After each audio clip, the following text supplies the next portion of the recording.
Hi everybody, it's Julianne Jones with the video Q&A answers today. It's actually a beautiful Tuesday morning here. I'm sipping on my smoothie, getting ready to take on the day, and I had quite a few questions over on the Facebook fan page this week, which is awesome. I'm glad this is kind of catching on. So let me head over there, and I'm going to answer a few of these right off the top. There was one that was actually sent to me in a private message, because she was afraid that her host, I thought this was really cute, she didn't want her host to see the question, so I'm going to keep her anonymous. And that's pretty flattering. I doubt if her host is actually on my fan page, but you never know. So what she said was, I love your latest post about motivating others. And I did a video blog post last week. If you missed that, you can go over to the website at juliannejones.com. That's Anne with an E. And scroll down to last week. It's right on the front page, and you will be able to watch that video blog post. But it was about motivating others and the fact that that's not really possible. I talked about inspiration.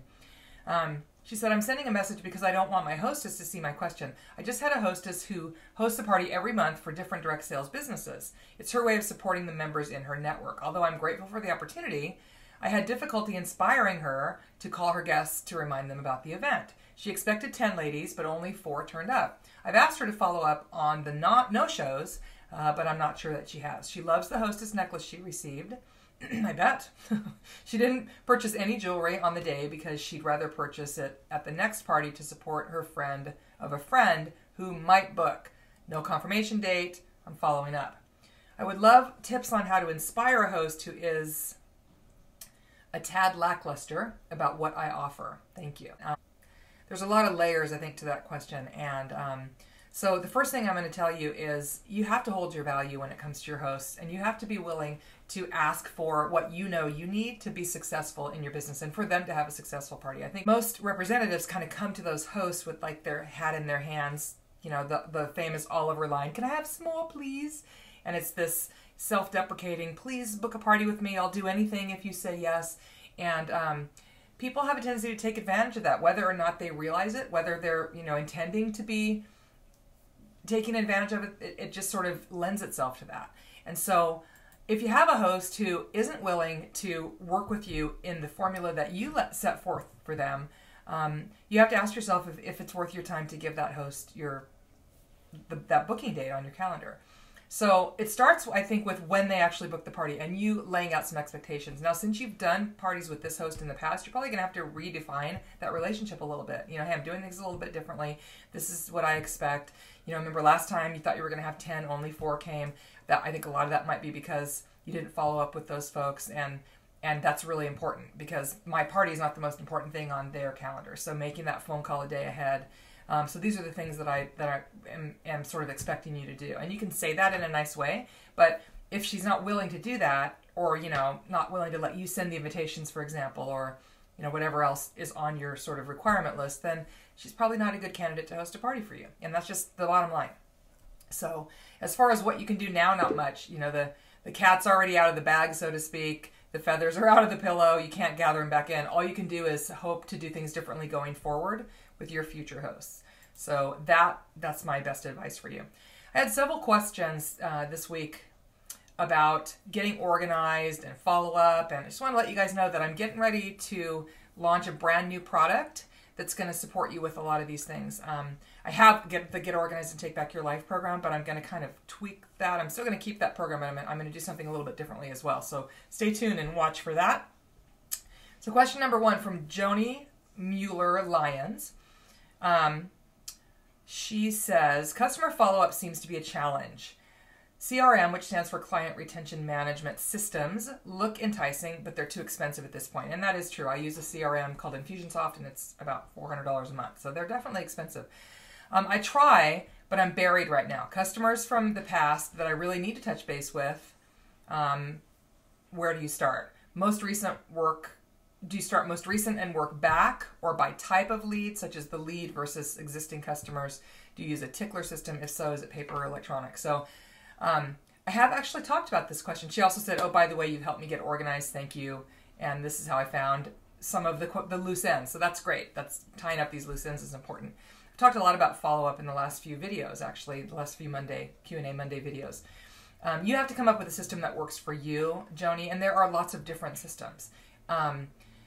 You know, if you want to go electronic, that's great. You just have to make sure that you get all the information in there and that electronic reminder pops up every time you need to be reminded and remind you. So there's that. A tickler system is fine if you want to get a accordion type file folder and label the slots 1 through 31, and then drop an index card in there when you want to follow up. You can do that. I think the key is to make sure that you're always following up when you say you're going to, and to keep following up until that person tells you to stop, especially if you've said, can I follow up? And they've said, yes, please do. Yeah, that's a different kind of lead than one that you maybe gather when you're at a women's fair or whatever, who just filled out a form. So yes, there are different levels of leads, and there are hotter leads, and I always start with my hot leads when I'm following up. And by a hot lead, I mean somebody who you've connected with who said, yeah, I really want to talk to you. Can you please call me? Don't think because they haven't answered your call or they haven't called you back, they don't want to hear from you anymore. Usually it has more to do with the fact that they're just really busy, and keep calling. My philosophy is to keep following up until the person tells me I don't want to hear from you anymore. So hopefully that helps. It can feel overwhelming, but if you do have a system, then that makes a big difference.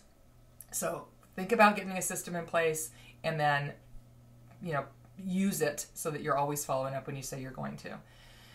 Julie Howling, I believe it is. How do you plan what you need to do every week to keep your business running smoothly? Well, I actually talked during I'm going to grab my calendar here, excuse me.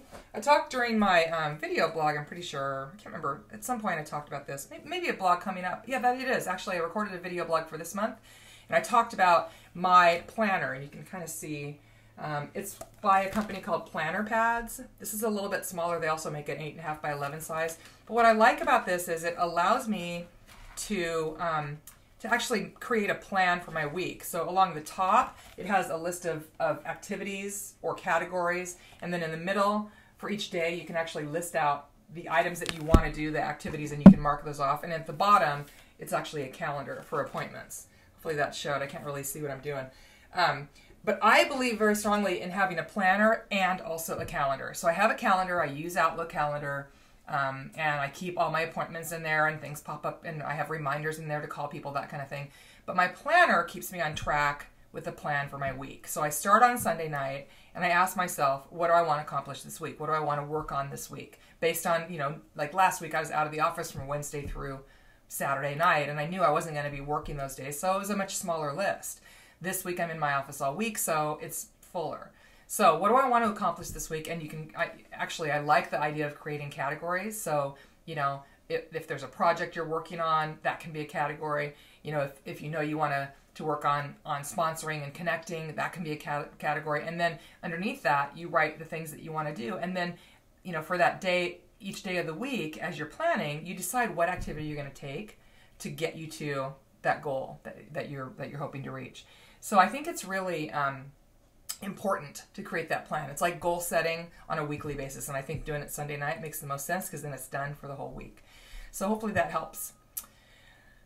Katie Cruz, do you keep track of the hours that you work? If so, how? I am not very good at that. I work too many hours usually. A lot of times I'll wander in my office when I'm not really supposed to be in here, like while I'm cooking dinner or, during the after school time. And it's interesting because I have a 17-year-old son, and we're very close. I'm very close to both my boys. I have a 20-year-old as well who's away at college. But I've noticed Eli, my youngest, has said a few times in the last couple of weeks, yeah, well, I told you that, but you were at your computer, so of course you didn't hear me. And what that's telling me is I'm spending too much time in here, and he's looking at the back of my head way too much. And if my teenage son wants to connect with me, I'm dang well going to turn off my computer and make sure I'm connecting with him. And he's telling me in not so subtle ways that I haven't been doing that. So for me, I do my best to have office hours. That's how I do it, Katie. And so basically, I do my best to be done working by 3:15 when he gets home from school, for instance. Sometimes I'll come back in here in the evening to check email before I go to bed, for 15 or 20 minutes. Most of the time, I don't work in the evenings when my family's home from dinner preparation on. And so for me, that usually ends up being, 6 to 8 hours a day. But if you want to keep track of your hours, there are some online systems that you can use to do that. And actually, I've worked with VAs, virtual assistants, in the past who've used these online systems. And basically, you're going to have to Google it because I don't really know the name of any of them. But Basically, what you do is it's just like a time card. You go in, you log into this online software when you start working, and then when you stop working, you tell it you're done, and it clocks you out. And that is a good way to keep track of your hours. But I do think it's important to, number one, have office hours, make sure people know your office hours, and don't answer the phone, get on your computer, check email outside your office hours unless it's an emergency, which there are not a lot of direct sales emergencies, just FYI. Shauna Cutliff, how do you balance two businesses and maintain your sanity and family life? Okay, so I'm going to tell you my philosophy on, if you're talking about two direct sales businesses, Shauna, I believe strongly that that's a recipe for mediocrity, let's just say. So in other words, if you have two direct sales businesses that you're trying to run at the same time, you can't put all of your energy and attention into one of them. It's fractured into at least two. Plus whatever else, like you said, having family life and your sanity. And I think I've rarely seen anybody be really successful, like get to the top of the compensation plan in either company when they're trying to work both. So what I would recommend is that you look at the two companies that you're working with, if you're talking about direct sales. And if you're talking about a full-time job and your direct sales business, that's a completely different question. But I'm going to assume, since you said two businesses, you're talking about two direct sales companies. Look at the one you like best and the one that you're most passionate about, and put all your eggs in that basket, and then basically be a product user of the other. Maybe stay as a consultant, but don't work on building that business. That's my best advice. Okay? And, it's an opinion. Some people don't agree with that, but that's how I feel. Dana Tang, looking for help putting together a follow-up system, which I just talked about, so hopefully you're watching. She said she checked out systems like the Client Angel, and that's a little too expensive. I just need something simple that I can manage myself. So yeah, either a paper, like you can write things on a paper planner or a paper calendar. You can use that index card system, or you can use an electronic system like Google Calendar or iCal or Outlook is a great system for follow-up. Just make sure that you're keeping up on it. Edna Smith, what is a good system to get out of the desk piling habit? So Edna, I know that you're in my program, so you ought to know the answer to this, but thanks for asking. This is still a good question. I recommend having a hot zone in your office. So what that means is the hot zone is like prime real estate. Your desk, where you sit down to work, where your computer is. And, you wouldn't litter beachfront Malibu property, prime real estate. You'd take care of it. You'd make sure that it was pristine and clean. And that's what I recommend you think of your immediate workspace as. So that hot zone is really, it needs to stay clean so you can work there. And then outside of your hot zone, where you actually have to stand up and get into a cupboard or move to a filing cabinet or whatever, is your warm zone. And your warm zone is more for reference, and you're not in it as much. So I recommend, instead of piling stuff on your desk that you just have to keep moving around and that steals your energy, because every time you look at one of those piles, you go, oh, I got to deal with that, and then it takes you away from whatever you're doing. Put those piles in some order, either in a file folder or something in your warm zone, in your reference area, and just bring the things you need into your hot zone as you're working on them, and then put them back away when you're done, so that you keep that hot zone, that area you can see, this is my hot zone where I'm sitting, you keep it clean. Well, I think that's all. Those are all the questions. Wow, great questions today. You can always come and join me on Q&A Monday over on the fan page. It's facebook.com/Julie Ann Jones Inc. INC. And go there, ask your question. I post something the very first thing in the morning on Mondays, and you put your questions in, and then I do this. I answer them, usually Tuesday morning, post it, and you get your answer straight from the horse's mouth, so to speak. I make sure we're connected there on Facebook. Once you like my page, hover over the like button and pull down to get notifications, and I believe it's following. Let me just check really quick, because yes, get notifications and following, and that way when I do post something on the fan page, it'll show up in your timeline. And I have a lot of great value and gold that I post there, so you definitely want to see those posts. I'm also on Twitter and LinkedIn and Pinterest and Instagram and all those, and the links to that are below this video, and I'd love to connect with you everywhere you are, that I am, out in social media. Hope you're having a fabulous day. Happy March. Spring is coming, and I will talk with you next Monday. Make it a great day.